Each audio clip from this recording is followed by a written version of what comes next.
11 days. That is all it would have taken. 11 days of walking from Mount Sinai to the Promised Land. The Bible itself tells us this. Deuteronomy chapter 1 verse 2. 11 days. Instead, it took 40 years.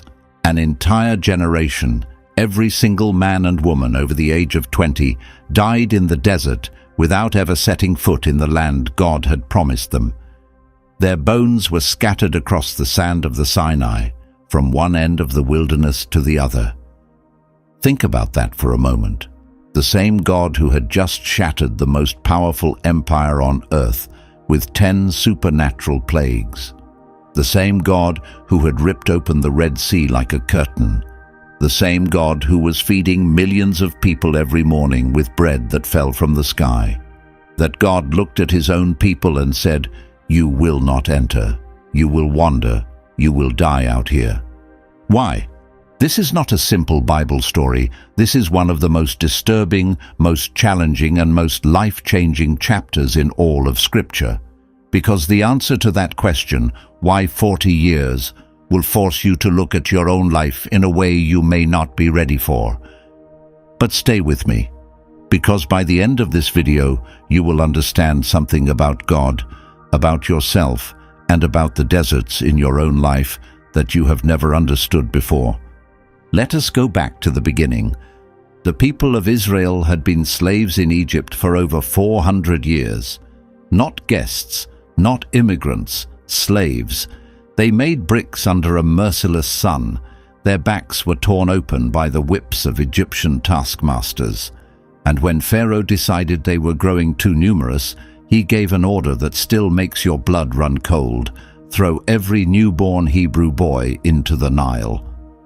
400 years of this, generation after generation born into chains, living in chains, dying in chains.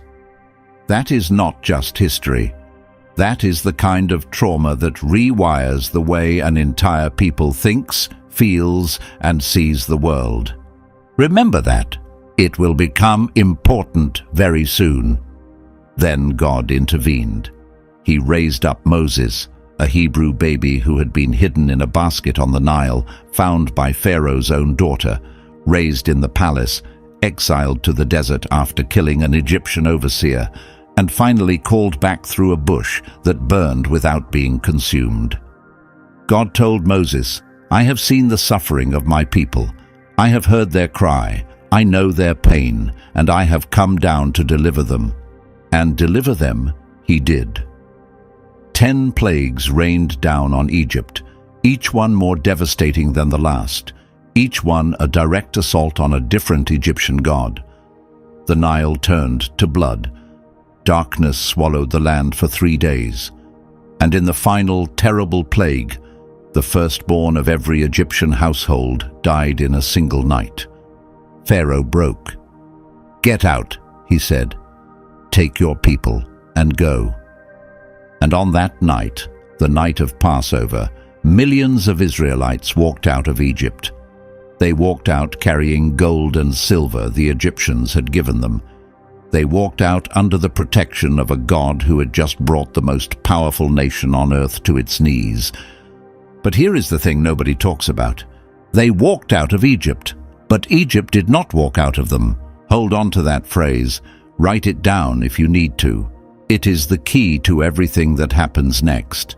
God took Israel out of Egypt in one night, but taking Egypt out of Israel, the slave mentality, the fear, the victim identity, the distorted view of God, that would take 40 years.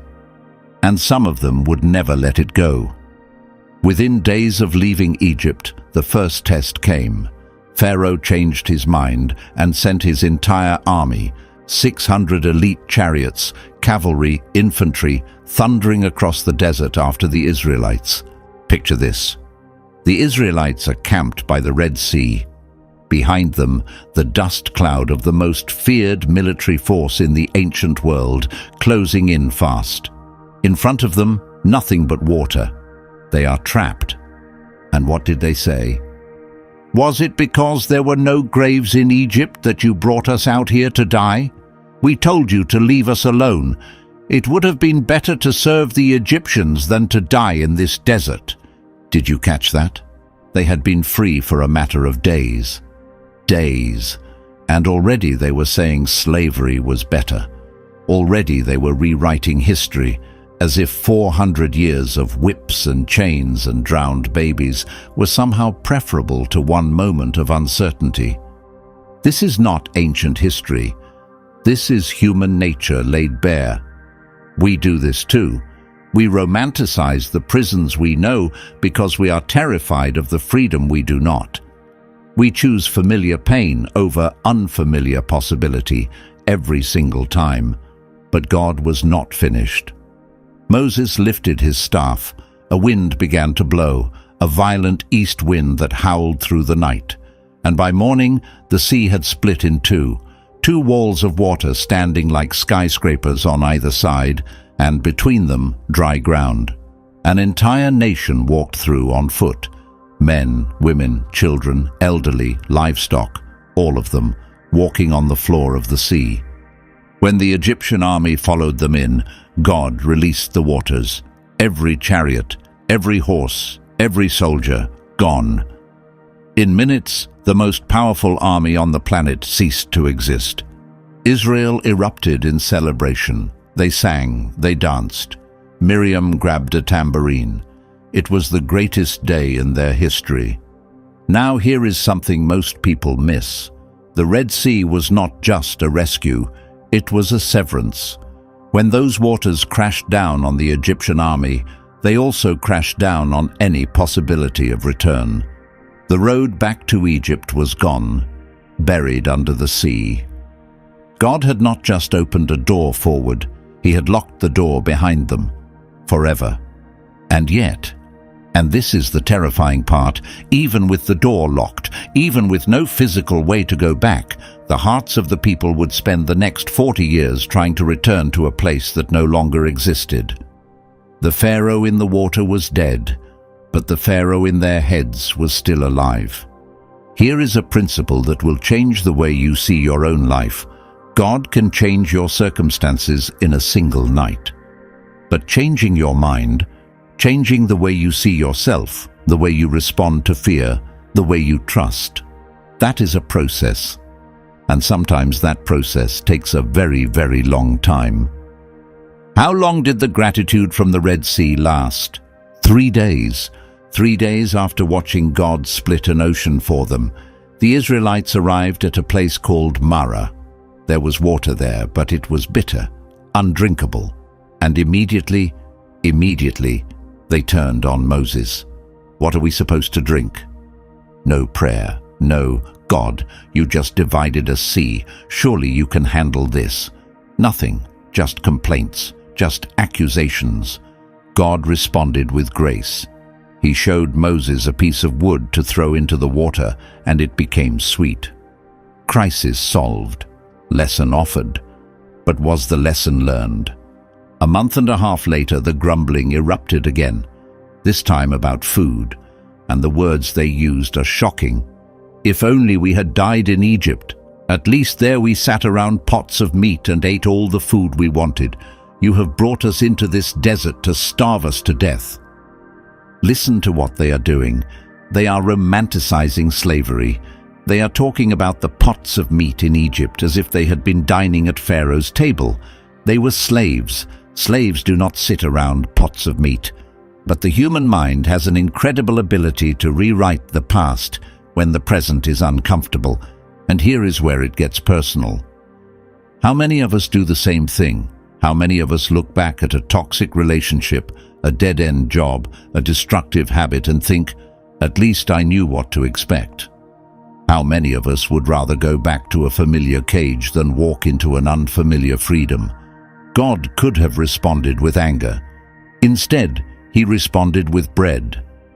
That evening, flocks of quail covered the camp, and the next morning, when the dew lifted, the ground was covered with something no one had ever seen before, a thin, white, flake-like substance, sweet like honey wafers. "Manhu?" the people asked. "What is this?" And so it was called manna, bread from heaven. Every morning for 40 years, manna appeared on the ground. Every family gathered just enough for that day. If you tried to hoard it overnight, it rotted and filled with worms. If you gathered too much, you ended up with only what you needed. If you gathered too little, you still had enough. This was not just food. This was a daily masterclass in trust. Every single morning, you had to believe that God would provide again. You could not stockpile grace. You could not save up faith for a rainy day. You had to wake up, step out, and trust every single day. Moses himself later explained the deeper meaning. Deuteronomy chapter 8. He humbled you, causing you to hunger and then feeding you with manna, to teach you that man does not live on bread alone, but on every word that comes from the mouth of God. Think about what God was doing here. He was reprogramming an entire nation's understanding of provision.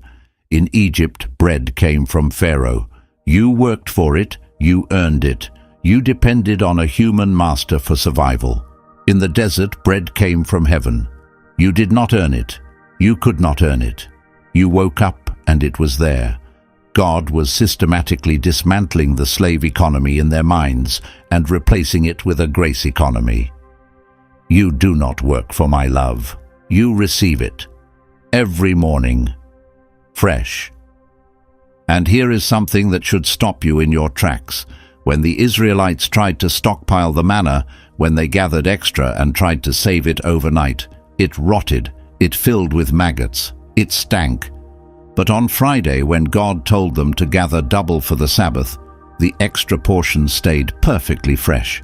The same manna, the same conditions, different result. Why? Because obedience preserves what hoarding destroys. When God tells you to save, it lasts. When you try to save out of fear and distrust, it rots in your hands. Thousands of years later, when the devil tempted Jesus in the wilderness, what did Jesus say? The exact same words from Deuteronomy. Man does not live on bread alone. The manna was not just provision for Israel. It was a prophecy pointing to something, someone far greater. Jesus himself would later say, I am the bread of life. Your ancestors ate the manna in the wilderness, and they died. But here is the bread that comes down from heaven, so that anyone may eat of it and not die. The manna was always pointing to him. But the complaints did not stop. At Rephidim, they quarreled again over water. Moses cried out to God, What am I supposed to do with these people? They are about to stone me. God told Moses to strike a rock with his staff. Water poured out. Another miracle. Another complaint resolved, another lesson ignored. Then came Amalek, Israel's first battle as a free people, and it taught something that every one of us needs to hear. While Joshua fought on the plain below, Moses stood on a hilltop with his arms raised to heaven. When his arms were up, Israel won. When his arms dropped from exhaustion, Amalek won. So Aaron and Hur stood on either side of Moses and held his arms up until sunset. Victory did not depend on the size of the army. It depended on the posture of the leader and the support of the community. Nobody wins alone, not in war, not in life, not in faith. Now we come to Sinai. And here, the story takes a turn that will determine everything.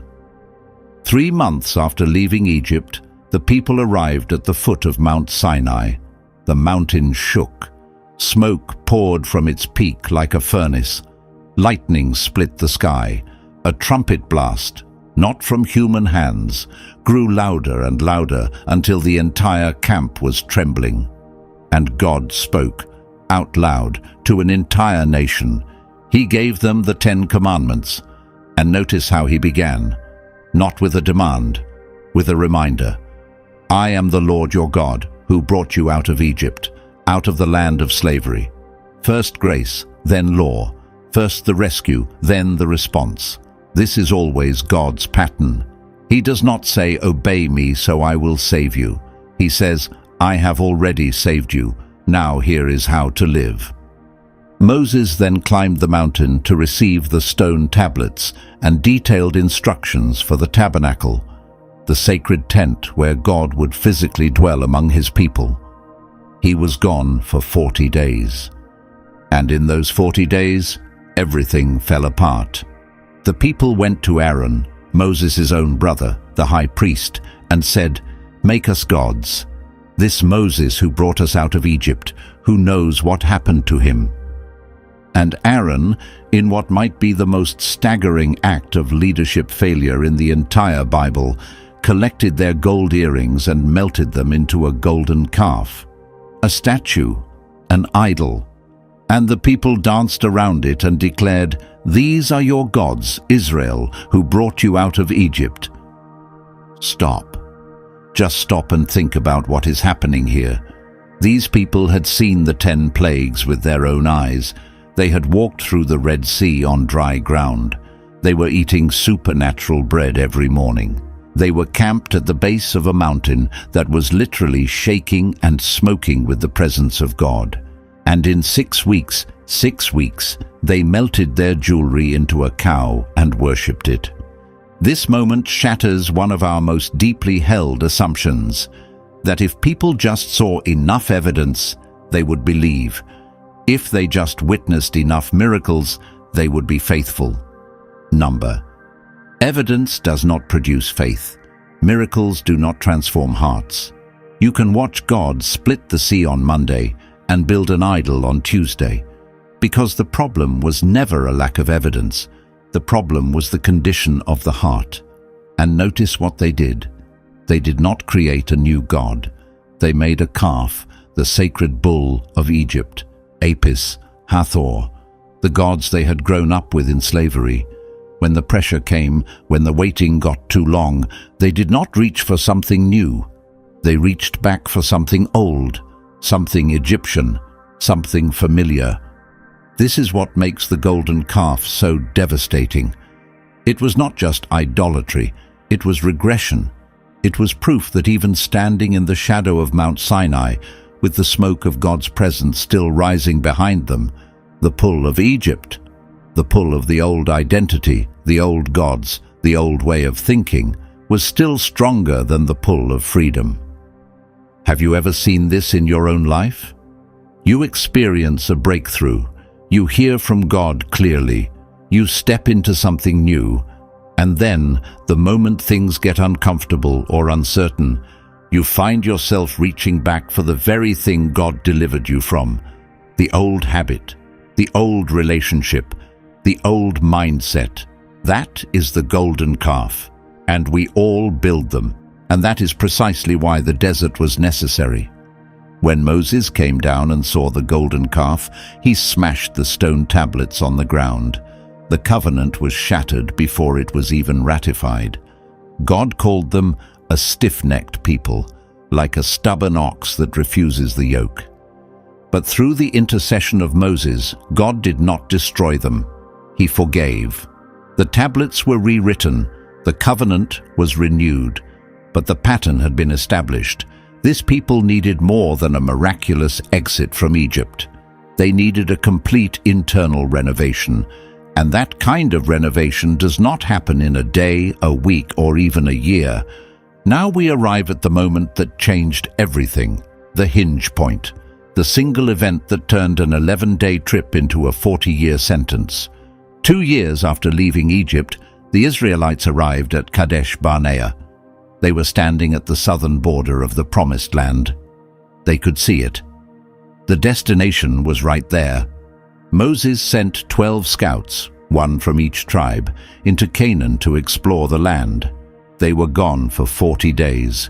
40 days, the same number that will come back to haunt this entire story. When they returned, they carried a cluster of grapes so massive that 2 men had to carry it on a pole between them. Think about that. A single cluster of grapes so large, it required 2 grown men and a wooden beam. They also brought back pomegranates and figs. For a people who had eaten nothing but manna for 2 years, This fruit was proof that the promised land was not a fairy tale. It was real, it was rich, and it was right there for the taking. "The land is incredible," they reported. "It flows with milk and honey." But then came the word that destroyed a generation. However, the people who live there are powerful, the cities are fortified, and we saw the descendants of Anak, the giants. Now here is something I need you to notice. All 12 scouts agreed that the land was good. Every single one of them saw the grapes, the milk, the honey. The facts were not in dispute. What divided them was not what they saw. It was how they interpreted what they saw. 10 scouts looked at the evidence and saw defeat. 2 looked at the same evidence and saw victory. Same land, same giants, same God. Completely different conclusions, because the difference was never in the data. It was in the lens, and the lens was shaped by identity. 10 of the 12 scouts said something that reveals the depths of their broken sense of self. "We seemed like grasshoppers in our own eyes, and we looked the same to them." Grasshoppers. After everything God had done, they looked at themselves and saw insects. This was not a military assessment. This was an identity crisis. They did not say, "The giants are too strong for God." They said, "We are too small." 400 years of slavery had convinced them that they were nothing, and no amount of miracles had been enough to change that conviction. Only 2 scouts, Joshua and Caleb, saw it differently. "The land is exceedingly good," they said. "If the Lord is pleased with us, He will lead us in and give it to us. Do not be afraid. Their protection is gone, and the Lord is with us." The people's response. They wanted to stone Joshua and Caleb. They wanted to kill the only 2 men telling the truth. And then they said the words that sealed their fate. "Let us choose a leader and go back to Egypt." Back to Egypt. After the plagues, after the Red Sea, after the manna, after the voice of God from the mountain. They wanted to elect a new leader and march back into slavery. And that is when God spoke. "How long will these people treat me with contempt? How long will they refuse to believe in me in spite of all the signs I have performed among them?" That is not the voice of an angry tyrant. That is the voice of a heartbroken father. How long? How many seas do I have to split? How many miracles do I have to perform? How many mornings of bread from heaven before you trust me? And then came the sentence. "Not one of those who saw my glory and the signs I performed in Egypt and in the wilderness, but who disobeyed me and tested me 10 times. Not one of them will ever see the land I promised their ancestors. Your bodies will fall in this wilderness. Your children will wander for 40 years, 1 year for each of the 40 days the scouts explored the land, and you will know what it means to have me against you. 40 years, 1 year per day. The symmetry is devastating. But why? What was really behind this judgment? Let me go deep, because the surface-level answer, God was punishing their disobedience, is true, but incomplete. There are layers here that most people never see. The first layer is the crisis of identity. Hundreds of years of slavery had not just broken their bodies. It had broken the way they saw themselves. They could not conquer a land because they could not see themselves as conquerors. They looked at giants and felt like grasshoppers. This was not cowardice in the traditional sense. This was a people so psychologically shattered by centuries of oppression that they literally could not imagine themselves as anything other than victims. And here is the uncomfortable application. How many of us are standing at the border of something God has promised us, a calling, a purpose, a breakthrough, and we will not step in because deep down we still see ourselves as grasshoppers. We still carry the identity that our past gave us instead of the identity that God has spoken over us. The desert was God's answer to that crisis. He could not remove the slave mentality from that generation. 400 years of programming was too deep. But he could raise a new generation, born in the wilderness, fed by heaven, guided by the cloud of God, that had never known slavery. A generation whose identity was not shaped by Pharaoh, but by God himself. The second layer is the danger of unbelief, and I need to be precise about this. Israel's sin was not ignorance. They were not punished for not knowing God. They were punished for knowing God, for having seen his power with their own eyes, and still choosing not to trust him. This is a sobering distinction. The most dangerous kind of unbelief is not the unbelief of someone who has never encountered God. It is the unbelief of someone who has encountered God repeatedly and still refuses to trust him.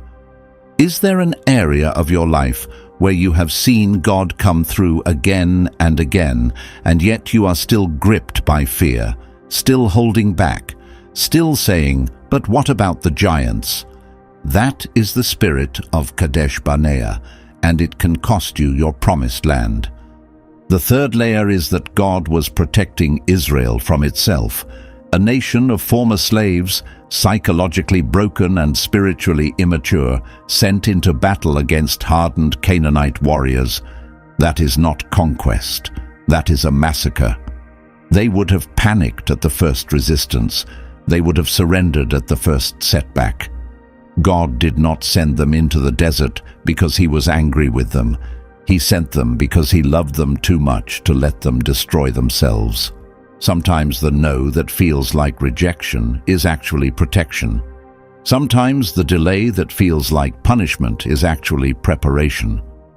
Sometimes God keeps you in the wilderness not because he has forgotten your promised land, but because he knows you are not yet the person who can live in it. The fourth layer is the lesson of daily dependence. The manna did not fall because Israel was in the desert. It fell to teach Israel something specific, that life comes from God's mouth, not from the ground. Every morning for 40 years, God was retraining their instincts. In Egypt, they depended on Pharaoh. In the desert, they learned to depend on God. And that lesson could not be taught in a classroom. It had to be lived, day after day, for decades. The fifth layer is perhaps the most countercultural truth in the entire Bible, the danger of prosperity. Moses warned the new generation explicitly in Deuteronomy chapter 8. When you have eaten and are satisfied, when you have built fine houses and your silver and gold increase, then your heart will become proud, and you will forget the Lord your God.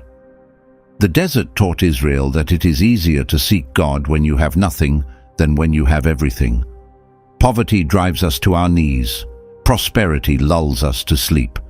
The desert stripped away every distraction, every false security, every competing loyalty, and left Israel alone with God. And that was the whole point. The sixth layer reaches beyond Israel into eternity, the prophetic pattern. 40 is never random in the Bible. Moses spent 40 days on Sinai. Elijah walked 40 days to Horeb.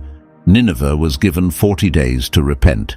Jesus fasted 40 days before beginning his ministry.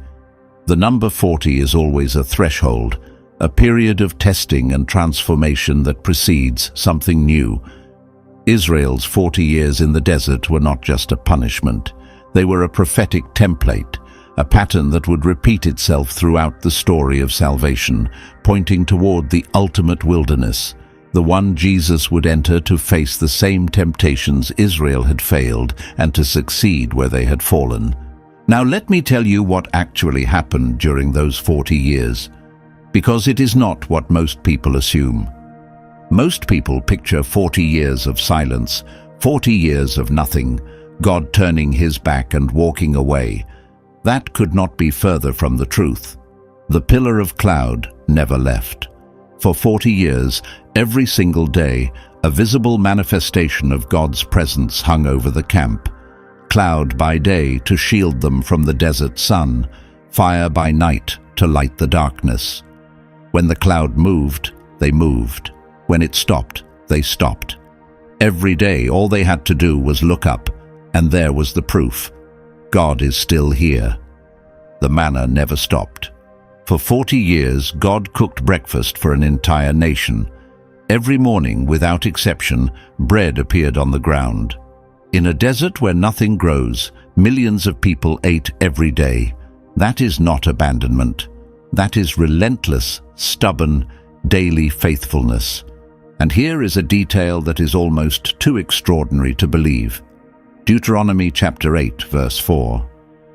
Your clothes did not wear out, and your feet did not swell during these 40 years. Their shoes lasted 40 years. Their clothes never tore. For 4 decades in a harsh desert, the normal laws of wear and decay were suspended. Think about what that means. Every time they looked down at their sandals, every time they put on their cloak, they were wearing a miracle. Now consider the math for a moment. Scholars estimate that the Israelite camp in the wilderness numbered between 1.5 and 2 million people. To feed that many people in a desert, the daily manna would have needed to cover an enormous area. The logistical miracle alone, food, water, sanitation, organization for a moving city the size of modern Houston, is staggering. This was not a small band of nomads camping under the stars. This was one of the largest organized communities in the ancient world, sustained entirely by the hand of God, in a place where survival should have been impossible. And God did it every day, without fail, for 14,600 days in a row. That is not the behavior of a God who has abandoned his people. That is the behavior of a God who is obsessively, relentlessly, stubbornly faithful, even when his people do not deserve it, even when they complain about the very manna he gives them, even when they accuse him of trying to kill them in the place where he is keeping them alive. But there were also terrible moments. The rebellion of Korah, when 250 leaders challenged Moses' authority and the earth opened and swallowed them alive. The venomous snakes sent when the people grumbled yet again, though God also provided the remedy, a bronze serpent on a pole that healed anyone who looked at it. Centuries later, Jesus would point to that bronze serpent as an image of his own crucifixion. Just as Moses lifted up the snake in the wilderness, so the Son of Man must be lifted up. And there was the heartbreaking failure of Moses himself. At Meribah, when the people demanded water yet again, God told Moses to speak to the rock. Instead, in a moment of exhaustion and rage, Moses struck the rock with his staff and shouted, "Listen, you rebels, must we bring you water out of this rock?" Water came out, but God said, "Because you did not trust me enough to honor me as holy before the Israelites, you will not bring this community into the land I give them." Moses, the man who had stood before Pharaoh, the man who had climbed Sinai and spoken with God face to face, the man who had interceded for the people again and again, even he would not enter the promised land. One moment of misplaced anger, and the greatest leader in Israel's history lost the right to finish his mission. This tells you 2 things. First, God holds leaders to a higher standard because their actions represent him to others. Second, nobody is too important to face the consequences of their choices. Year after year, the old generation faded. One by one, they were buried in the sand. And as they faded, something new emerged. Their children, born in tents, raised on manna, knowing no life except the wilderness and the God who sustained them in it, grew into adults with a fundamentally different character. They had no memory of Egypt, no nostalgia for Pharaoh's table, no inner Pharaoh whispering that slavery was safer. They had grown up watching the cloud of God move ahead of them. They had grown up gathering bread from heaven every morning. They had grown up knowing, in their bones, that every breath they took came from the hand of God, This was God's strategy all along. He could not deprogram 400 years of slavery from the minds of the parents, but he could program something entirely new into the hearts of the children. The desert was not a wasteland. It was an incubator. In the desert, Israel learned community. The tabernacle sat at the center of the camp, and the 12 tribes arranged themselves around it in precise formation. They moved together. They camped together. They worshipped together. In the desert, there was no room for individualism. You survived as a community or not at all. And that communal identity, forged in shared hardship, would become the foundation of the nation they were about to build. In the desert, Israel learned to hear God's voice. In Egypt, they were surrounded by noise, the gods of Egypt, the culture of Pharaoh, the values of an empire built on slavery. In the desert, all of that was stripped away. There was only silence, and in that silence, God spoke. The prophet Hosea, writing centuries later, captured this beautifully. I will lead her into the wilderness and speak tenderly to her heart. God uses the desert to speak, to make his voice the only voice. In the desert, Israel learned God's timing, and this may be the hardest lesson of all. We live in a world of instant everything, instant messages, instant answers, instant gratification. But God does not operate on our timeline. My thoughts are not your thoughts, neither are your ways my ways, he said through Isaiah. Sometimes the longest road is the only road that gets you there as the right person. Sometimes the delay is not a punishment. It is the preparation that makes the destination possible. 40 years later, the scene had completely changed. Moses stood on the plains of Moab, 120 years old, looking across the Jordan River at the land of Canaan. The generation that had left Egypt was gone, every last one of them, buried in the desert, exactly as God had said. Standing before Moses now was a new people, hardened by the wilderness, shaped by dependence on God, ready. Moses delivered his final words, the book of Deuteronomy, one of the most powerful speeches in human history. He reminded them of everything: the plagues, the sea, the manna, the golden calf, Kadesh Barnea, the 40 years, and he warned them, when the Lord your God gives you this land, do not say in your heart, it is because of my righteousness that God brought me in. It is not because of your merit. It is because of his promise and his grace. Then came the moment that breaks my heart every time I read it. God brought Moses to the top of Mount Nebo and showed him the entire promised land, north to south, east to west. Moses could see all of it: the rolling hills of Galilee, the forests of Lebanon, the Dead Sea shimmering in the distance, the Jordan Valley green and lush below him. 40 years of walking, and there it was, everything he had worked for, everything he had suffered for, everything he had believed for, but he could not step into it. Imagine standing on a mountaintop and seeing the fulfillment of your life's purpose spread out before you like a painting, and knowing that your feet will never touch it. Imagine leading millions of people through the worst conditions imaginable for 40 years and then being told, this is as far as you go.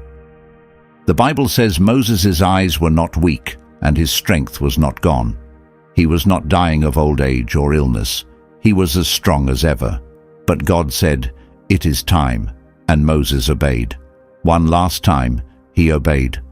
The greatest leader in Israel's history died there, on the mountain, with the promised land filling his vision, and God buried him, personally, in a grave that no one has ever found, as if God himself wanted to say, this one is mine.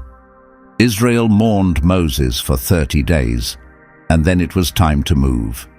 Leadership passed to Joshua, one of the 2 faithful scouts, the man who, 40 years earlier, had stood at Kadesh Barnea and said, we can do this, God is with us. For 40 years Joshua had waited for this moment, and now it had come. God's words to Joshua echo through the centuries. Be strong and courageous. Do not be afraid. Do not be discouraged, for the Lord your God will be with you wherever you go. When Joshua led the people to the Jordan River, it parted, just as the Red Sea had 40 years before. The new generation walked through on dry ground, just as their parents had, but this time they did not look back. The manna stopped the very next day. For 40 years, bread had fallen from the sky, and then, without warning, it ceased, because they no longer needed it. They were in the land. The time of preparation was over. The time of possession had begun, and this new generation did what their parents had been too afraid to do. They fought. They conquered. City after city, battle after battle. Not because they were stronger, not because they were braver, but because they had been forged in the desert, because they knew who their God was, because they had no Egypt to go back to and no Pharaoh in their heads telling them they were slaves. Now I want to tell you something about a man named Caleb, because his story might be the most inspiring thing in this entire account. Caleb was one of the 2 faithful scouts. At Kadesh Barnea, when everyone else said, "We cannot do it," Caleb said, "We certainly can." For that faith, God spared his life, but Caleb still had to walk through the desert for 40 years alongside the generation that had failed. He watched his peers die one by one, year after year. He waited for 40 years. When the conquest finally began, Caleb was 85 years old. 85. Most people at that age are looking for rest. Caleb was looking for a fight. He went to Joshua and said something that still gives me chills. "Give me this mountain." Not a valley, not a plain, not a piece of land that had already been cleared. He wanted the mountain, the specific mountain where the giants lived, the Anakim, the very same giants that had terrified the other scouts 4 decades earlier. And he said, "I am still as strong today as the day Moses sent me out. My strength now is as my strength was then, for war and for going and coming." 40 years of desert did not weaken Caleb. They forged him. While the faithless generation saw those years as a death sentence, Caleb saw them as training. Same desert, same years, completely different outcome, because the difference was never in the desert. The difference was in the heart. And that is the question that this story puts in front of you today. Are you in a desert right now? Maybe you have been there for a long time. Maybe you feel forgotten. Maybe you have been praying and nothing seems to be changing.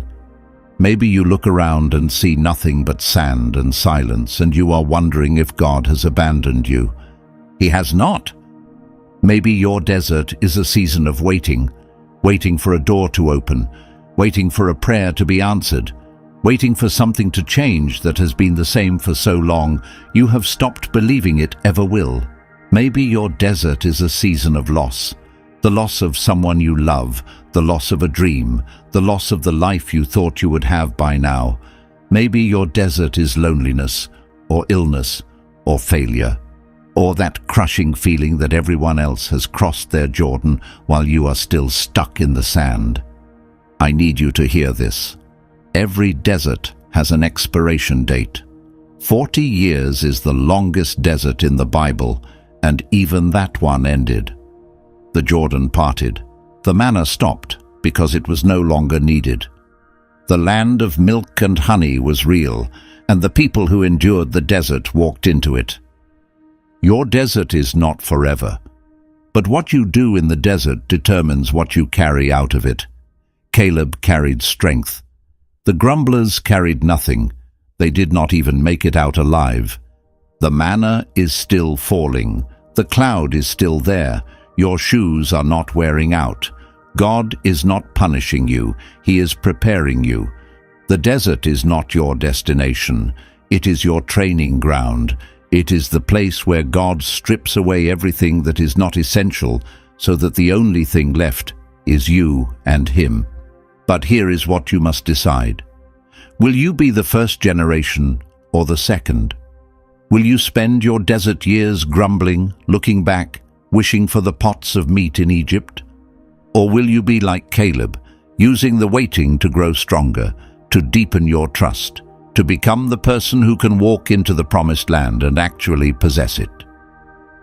The difference between 11 days and 40 years was never about distance. It was about the heart. God is not asking you to be perfect. He is asking you to trust Him, to stop looking back, to stop seeing yourself as a grasshopper, to stop trying to elect a new leader and go back to Egypt. He is asking you to look at the giants in your life and say what Caleb said. Their protection is gone. The Lord is with us. Your promised land is real. It is not a fantasy. It is not just for other people. God promised it to you, and God does not break His promises. But you have to be willing to cross the Jordan. You have to be willing to face the giants.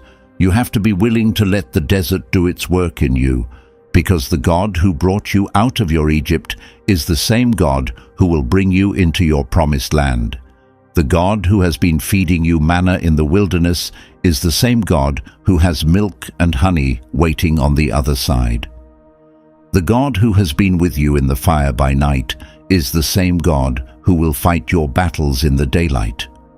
40 years of manna every morning, 40 years of cloud by day and fire by night, 40 years of clothes that never wore out, 40 years of presence, constant, faithful, stubborn, unshakable presence, even when His people grumbled and complained and begged to go back to chains. If God was that faithful to a people who tested Him 10 times, He will be faithful to you. If God did not give up on Israel in the desert, He will not give up on you in yours. Even in the desert, God satisfies.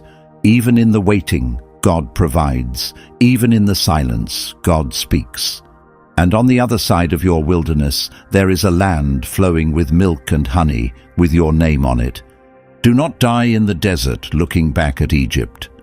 Cross the Jordan, take the mountain. Your 40 years can end today. I want to leave you with one final image. When Joshua led the people across the Jordan, God told him to have 12 men pick up 12 stones from the middle of the riverbed and stack them on the other side. A monument, a pile of rocks. And God told Joshua why, so that when your children ask tomorrow, "What do these stones mean?" you can tell them, "This is where God brought us through." One day, you are going to look back at this season of your life, this desert, this waiting, this struggle, and you are going to stack your own stones.